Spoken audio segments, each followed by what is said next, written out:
Hello beer tubers and welcome to another beer review with me, Peter, the master of hoppets. Today, checking out some Dolle. It's been ages since I've done a Dolle beer. I think the last time I did one might have been on the Master of Hoppets Grand Christmas calendar. And it's of course coming back, even though I haven't made an announcement. But it's a yearly thing now, so it's going to happen. But we got some Dolle, and we got some Dolle courtesy of Mads from Det Belgiske Hus. Det Belgiske Hus is a very well-renowned Danish importer and distributor of Belgian beer, but also other beers. A lot of beers from all over the place now. If you've had like Cantillon, of course, or De Dolle, or a lot of classic Belgian beer like De la Seine, or even from the Czech Republic, Pivovar Vinohradsky. A lot of their beers are being sold by these guys. But they also distribute Bad Seed Brewing, the beer from the brewery where I work. And Mess was kind enough to send Frederick, my boss, and I a little gift that he called a boomer box, which is beers that all the boomers love.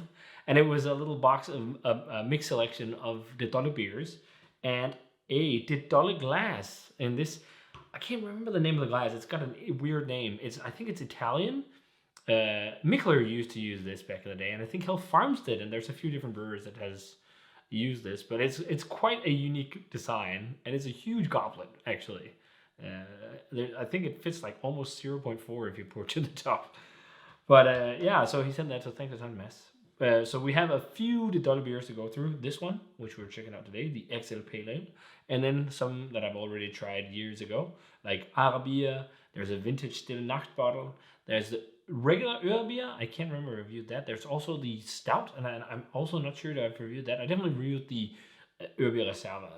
And yeah, I mean, they make some great beers. It's a classic brewery. It's one of the, I guess, OG Belgian craft brewers, to be honest. They're from 1980, and for their 40th anniversary, they brewed this. So they're still going.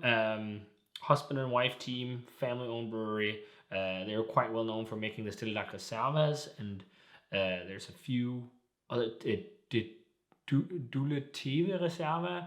They've done a few special bottlings of some of their classic beers where they've been aged in barrels, often wine barrels, Bordeaux barrels. That's what they've used mostly. And I think there's a story about in their Urbia, they have part of one of the original strains of yeast for Rodenbach. I'm not entirely sure if that's still the case, but I think I heard that it's one of those beer rumors. So it's a Belgian pale ale, and it's made using British ingredients, mostly, I guess, not the yeast and whatnot. But it's made with Maris Otter, floor malted Maris Otter from Simpsons, which is one of the classic malt companies in the UK that makes fantastic malts, especially their crystal malt are really good. Also, just their Golden Promise and whatnot, it's great. So they use their malt, and they use Goldings hops. They mentioned a specific farm, but I forget the name now. And dry hopped it with Goldings hops. It's gonna be fun to try this. I never had this of all the Dolle beers. I think there's a few I haven't had. There's also Evil Arabia, which has got an interesting label, but I don't think I've ever seen that around. But yeah, let's check it out. So XL Pale Ale pours a nice hazy golden yellow color. I tried to not pour too much of the yeast in because it's really gunky in the bottom of the bottle, and I just want a more pure expression of the beer. Yeah, it looks like what you'd expect from a Belgian Pale Ale. Huge carbonation when I popped it. Huge frothy head building up, fizzing away instantly. But it was really easy to regenerate. Let's check out the aroma on XL Pale Ale. Oh yeah, it's got some funkiness going on. It almost smells like a farmhouse ale. I think if you gave this to me blind, I think, oh, this is a farmhouse ale of sorts. Yeah, it's got like a really hay, musty, funky, barnyardy thing. Almost like soapy. There's a bit of coriander too. It smells really refreshing. Really nice bready, biscuity malt. Yeah, white pepper, almost like nutmeg too or something, but really heavy on like coriander type aromas. More black pepper on that whiff there. But yeah, and the hop aromatic is like a nettly, slightly citrusy, maybe even orangey aroma.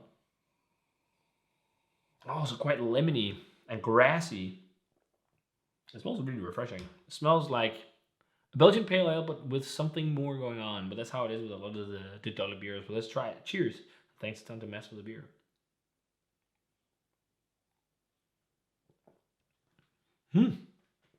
really livens up your palate. It's like, whoa, what's going on? Really high carbonation, really dry, which is lovely. Oh man, dry beer is awesome. Oh, it's really got a cool flavor profile. It's like, I think blind, I would think this would be some kind of saison or something. Because it's got a funky profile, like almost, I don't think it's Brettanomyces, I don't know what it is.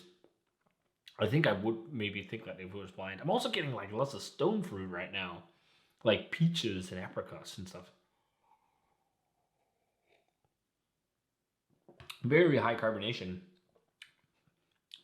Really like dry, almost like candied lime or lemon peel and lemon pith, like candied slices of lemon, because it has some sweetness as well. So yeah, like a candied lemon peel. The coriander was more on the nose. It's definitely on the flavor as well, but it's not as intense. It's got some nettly flavors as well, that grassiness. Almost slightly soapy, but that might be because it's coriander and some people reminds, you have that slightly soapy feel. I don't really think coriander necessarily tastes like soap, but I don't know. I love coriander, so fine by me. Man, it's really refreshing. It's going down way too fast. But it's really well carbonated, as with most De Dolle beers. Like if you get their beers on keg, it can be really hard to pour. Really, really good pale ale. If this was in a 750 format, this would be amazing to pop and share. And also do blind. Maybe I should think of that. Do like a blind tasting and see if people could figure out what it is. Now I spoiled the beans, but that's really good. It's quite different for like compared to a classic Belgian pale ale, or just like a more macro mass-produced interpretation of a Belgian pale. It's just like, yeah, it's kind of like its own thing. It drinks like a De Dolle beer, like most of their beers do. It's like when you have a De Dolle, it's like, yeah, drinks like something that's from De Dolle. But it's really refreshing and really awesome. Like if you love farmhousey type beers or Belgian pales or just like drier, bitter, slightly funky beers, I guess, yeah, like hoppy farmhouse type ales, I think you'd really dig this. Belgian pale ale, although this is, I'm not sure if this is like what yeast they use or whatever. It's just got some weird fun funkiness going on, which is really nice. And it's really dry and peppery, almost like a oaky white oak type flavor on the aftertaste there, because it's so drying.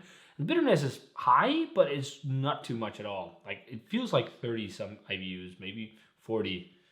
Could be more. No, I think it might be around that territory. But the sweetness could also be what balances that out. Really good. It's a total crusher. I'd love to crush this in a bigger format on tap somewhere. Just cold like, there you go. Really damn good. 92? 93 or something like that. De Dolle still works. De Dolle is still fantastic. Even, what do you got? 42 years down the line now. If you ever get the chance to get a hold of some of their special Reserva bottles, the 750s that are barrel aged, you should, because they're awesome, just like this. Just quite different beers and also a lot stronger than this. So yeah, but if you guys had the XL Pale Ale from De Dolle, let me know what you thought of it. Thanks a ton to Mats for the beer, and stay tuned for more De Dolle beers. Some will be Throwback Thursdays, some will be new reviews, depending on if I've reviewed them or not.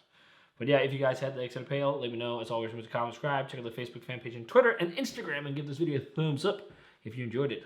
And I'm going to say cheers. And beer in proper glassware. Maybe that's why it tastes so good as well. Say cheers and see you guys in another beer review.